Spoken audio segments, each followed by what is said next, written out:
Join us on Patreon and become part of our journey to uncover history's untold stories.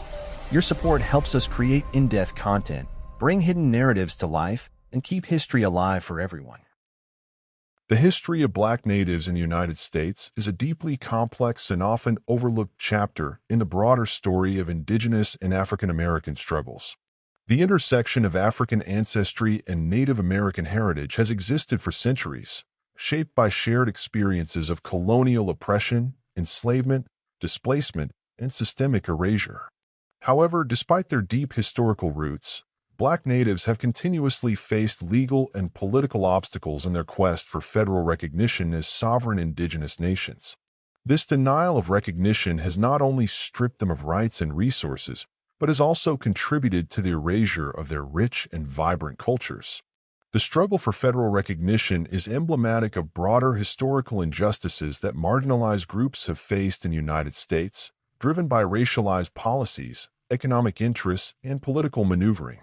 To understand how Black natives were systematically denied federal recognition, it is essential to explore the historical context in which their dual identities emerged, the shifting policies of the U.S. government toward both Indigenous and African American peoples, and the long-term consequences of these policies on Black Native communities. From early colonial encounters to the Trail of Tears, from Reconstruction-era betrayals to 20th-century legal battles, the struggle of Black natives for recognition tells a story of resilience in the face of relentless exclusion. The blending of African and Indigenous identities in North America dates back to the earliest days of European colonization.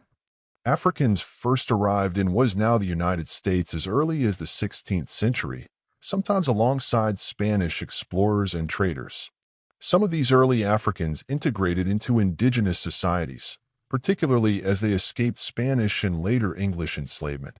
By the 17th and 18th centuries, intermarriage between Native Americans and Africans became common, especially in regions like the Southeast, where powerful indigenous nations such as the Cherokee, Creek, Seminole, Choctaw, and Chickasaw thrived.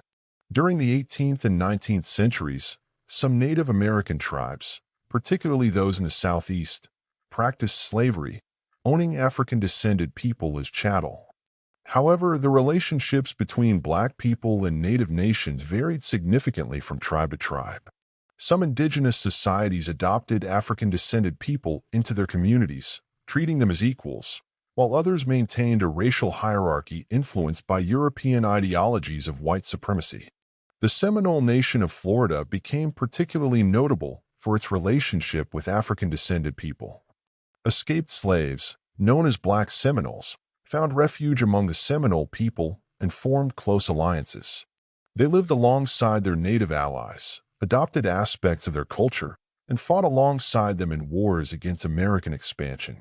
The U.S. government, recognizing the strategic threat posed by the alliance between Black and Indigenous resistance, targeted Black Seminoles aggressively, seeking to dismantle their communities and return them to slavery.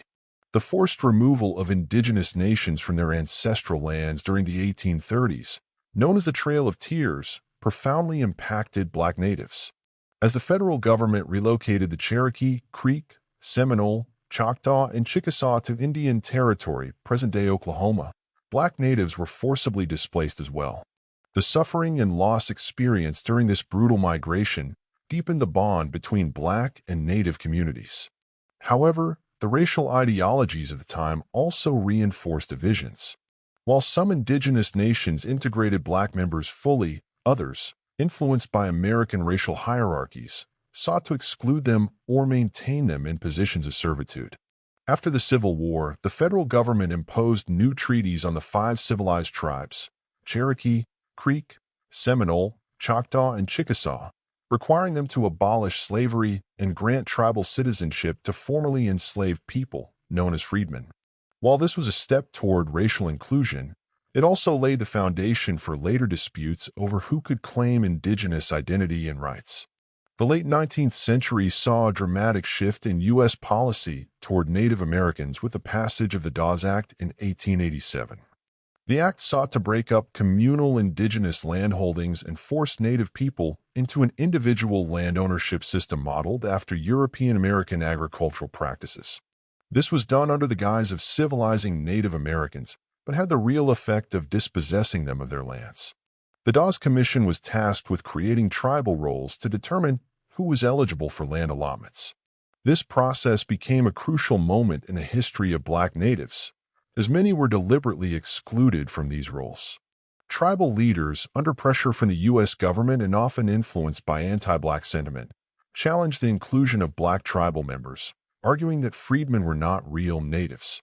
As a result, thousands of Black natives were denied land, citizenship, and recognition within their own nations. The Curtis Act of 1898 accelerated the process of stripping Native nations of their sovereignty by abolishing tribal governments and imposing U.S. jurisdiction over Indian territory. This further marginalized Black natives, who, already struggling for recognition within their own tribes, now faced additional legal barriers imposed by the federal government. Many Black natives found themselves landless and stateless, denied full recognition by both their native nations and the U.S. government. Throughout the 20th century, Black natives and their descendants continued to fight for recognition, both within their tribes and from the federal government. However, the U.S. government's recognition process became increasingly rigid, relying on blood quantum laws and historical documentation that systematically excluded many Black natives. Some tribes, seeking to maintain federal benefits, actively disenrolled Black members, arguing that their ancestors were merely freedmen and not true indigenous people. In the 21st century, legal battles over tribal citizenship and federal recognition have continued. The Cherokee Nation, for example, has been at the center of controversy regarding the exclusion of Black Cherokee freedmen from tribal membership rolls. In 2017, after a lengthy legal struggle, the Cherokee Nation finally agreed to restore citizenship rights to the descendants of freedmen, but other tribes, such as the Creek Nation, continue to resist similar changes. The denial of federal recognition to Black natives is a story of racial discrimination, political expediency, and historical erasure. Despite centuries of shared history, African-descended indigenous people have been systematically excluded from the benefits and sovereignty granted to federally recognized tribes. The struggle for recognition is not just about legal status. It is about reclaiming history, identity, and belonging. Black natives continue to fight for their rightful place within indigenous nations and American history, challenging the racial and bureaucratic barriers that have long sought to erase them. As the conversation around race, identity, and justice evolves, the fight for Black native recognition remains a crucial and ongoing struggle for historical truth and equity.